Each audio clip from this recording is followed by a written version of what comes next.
सद्गुरु कबीर की गुरु पूर्णिमा के संदर्भ में एक साखी आती है और वो साखी हम कभी कभी आप सबके बीच रखने का अवसर भी मिलता है और कभी कभी हम लोग रखते भी हैं। प्रसिद्ध साखी है, पूरा साहिब से ये सब विधि पूरा होए, ओछे से नेह लगाए के मूलम आवे खोए। विजय की साखी है। सदगुरुदेव जी कहते हैं पूरा साहिब का सेवन करो। पूरा मतलब होता है और कुछ लेस मात्र बाकी ना रहे। जैसे पूर्णिमा, पूर्णिमा अपने आप में पूरा है। पूर्णिमा को हम दूसरी कोई और उपाधि से हम उसको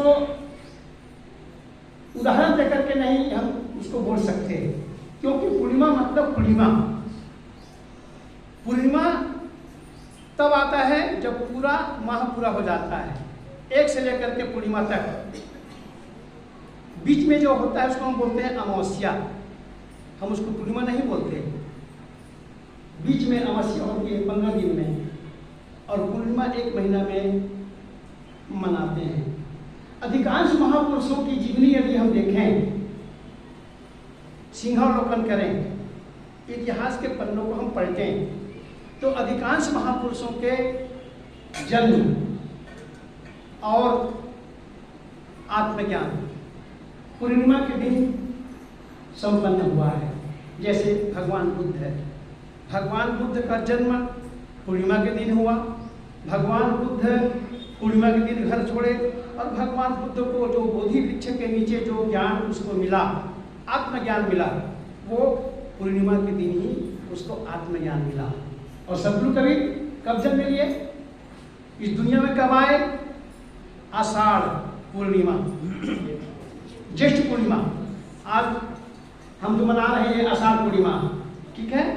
तो ज्येष्ठ पूर्णिमा के दिन गुरु कबीर अपनी बहुमुखी प्रतिभा को लेकर के इस दुनिया में आए। और इसका मतलब यह है कि पूरा ज्ञान को लेकर के आए। अच्छा बताइए आप लोग, हम किसी अधूरा आदमी को चाहते हैं क्या? और अधूरा आदमी जो होता है, अधूरा ज्ञान जो होता है वो बड़ा खतरनाक होता है। जैसे हम घड़ा जब ऊपर में जब सिर पर लेकर चलते हैं तो उसमें आवाज कब आती है? जब घड़ा आधा होता है। घड़ा जब पूरा होता है तो उसमें आवाज आती नहीं है। इसी प्रकार से साहब ने कहा है बल कहीं और की और। जैसे बालक की तरह से हम अधूरा ज्ञान जब होता है तो हम बड़बड़ाते रहते हैं, किसी की निंदा करते हैं, किसी की चुगली करते हैं, अनाप शनाप हम बोलते हैं।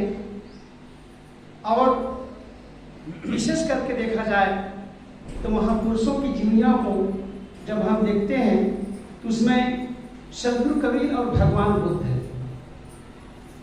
दोनों ही महापुरुष पूर्णिमा के दिन आए। और एक वैशाख पूर्णिमा को लेकर के आए और दूसरा ज्येष्ठ पूर्णिमा को लेकर के आए। और दोनों महापुरुष ऐसे महापुरुष हुए कि इन दोनों महापुरुषों को कोई मिसाल नहीं है। जैसे आप बीजक के जब आप वाणियों पर रहेंगे तो उसमें गुरु कबीर ने कहा है, उथले रहु परहु जनि गहिरे, मत हाथ रहूं की खोवहु हो। और शाकी प्रकरण में साहब कहते हैं, अतिका भला न बोलना, अतिथि भली न चूप, और अतिका भला न बरसना, अतिथि भली न धूप। सद्गुरु कबीर का जो ज्ञान है ये हम उसको कहते हैं मध्यम मार्ग। और मध्यम मार्ग को लेकर के भगवान बुद्ध ने भी बोध वृक्ष के नीचे आत्मज्ञान को प्राप्त हुए। पहले बहुत तपस्या किए, जिसे हम बोलते हैं आरोह और अवरोह। एक चावल के दाना को वो लेते थे और हजारों दाना को लेकर के एक दाना का चावल एक दिन खाते, फिर 2 दाना, फिर 3 दाना, फिर 4 दाना, फिर 5 दाना, ऐसे वो साधना किए और फिर वो घटते क्रम से उसको घटाते थे 1000 में ले जा करके। ये उनकी साधना पद्धति थी। भगवान बुद्ध बहुत, मतलब कहना चाहिए कि हम जिसको बोलते हैं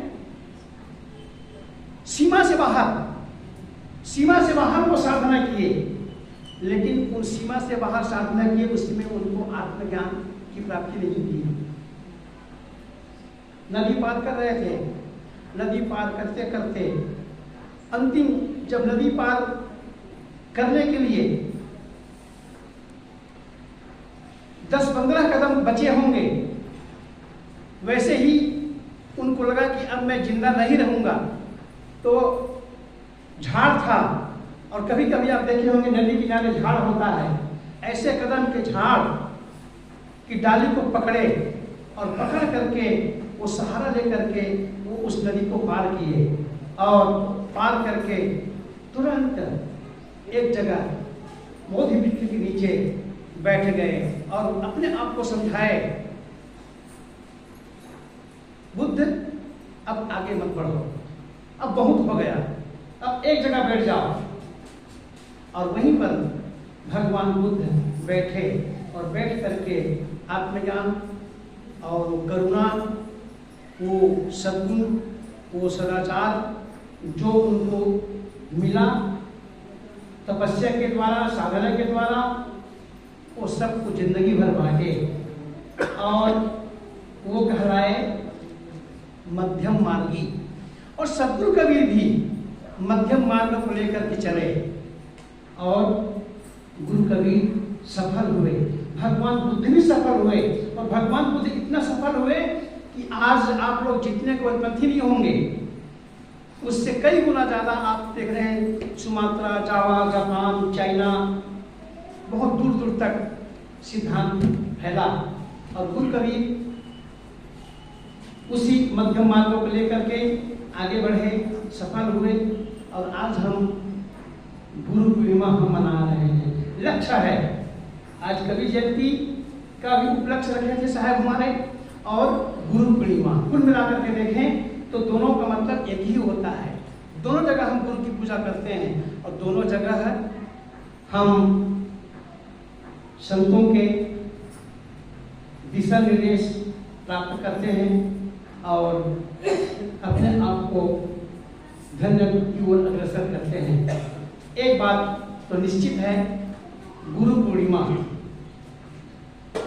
गुरु के बिना कभी किसी भी इंसान को ज्ञान होता नहीं है। जिसको गुरु कबीर ने कहा बीजक में, कीबर छूटे आपने हीरे छुड़ावे पीऊ। या तो जीव इतना संस्कारी हो कि अपने स्वतः के ज्ञान के बल पर वो बोध को प्राप्त हो जाए, आत्मज्ञान को प्राप्त हो जाए, या तो फिर गुरु के चरणों में जा करके वो अपने आप को समर्पण करे और गुरु के द्वारा ज्ञान प्राप्त करके वो आगे बढ़े। ऐसे कितने महापुरुष होंगे, नहीं के बराबर अपवाद है, हजारों लाखों को एक आदमी हो जाए जिनको स्वतः ज्ञान होता है, नहीं तो 100 में से 99 आदमी को गुरु का सहारा ही लेना पड़ता है। अब गुरु चाहे हमारी माँ के रूप में हो, चाहे हमारे पिता के रूप में हो, चाहे हमारे बुजुर्ग के रूप में हो, चाहे हमारे संत के रूप में हो, लेकिन हमारे शास्त्रों में जो गुरु जो बताए हैं 8 प्रकार के गुरु बताए हैं। 8 प्रकार के गुरु, एक माता पिता हमारे प्रथम गुरु, और बीच में नाम धराने वाले, नाम छीलने वाले, अक्षर ज्ञान कराने वाले, ऐसे बहुत से हमारे गुरु होते हैं जो कहीं न कहीं उनका भी कुछ योगदान होता है गुरु होने के नाते। लेकिन अंतिम गुरु हमारे सदगुरु होते हैं जो हमें भवसागर से छुड़ा करके हमें जन्म मरण के चक्रों से हमें सदा के लिए मुक्त कर देते हैं। और यही गुरु की सबसे बड़ी महिमा है। वो गुरु का ही उपकार है जो हम लोग यहाँ तक पहुँचे हैं। हमें गुरु न मिलते तो यहाँ तक हम कभी 3 काल में नहीं पहुँच सकते थे।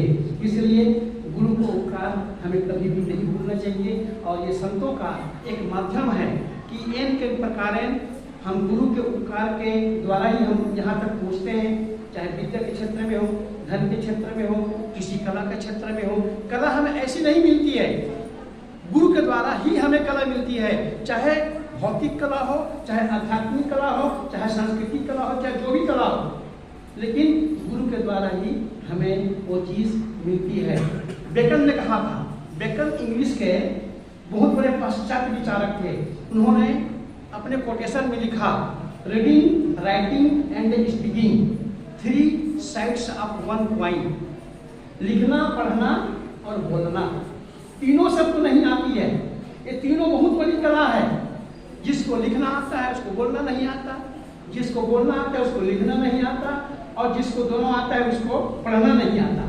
तो तीनों चीज यदि मिल जाए तो हम भवसागर से पार हो जाते हैं, जिसे हम बोलते हैं क्रिकेट की भाषा में ऑलराउंडर। बैट्समैन भी हो, फील्डर भी हो और बॉलर भी हो, ऐसे ऑलराउंडर इस दुनिया में कोई कोई महापुरुष कला को लेकर के आते हैं। तो हमारे जीवन में गुरुओं के जो उपकार है वो हम वर्णन नहीं कर सकते।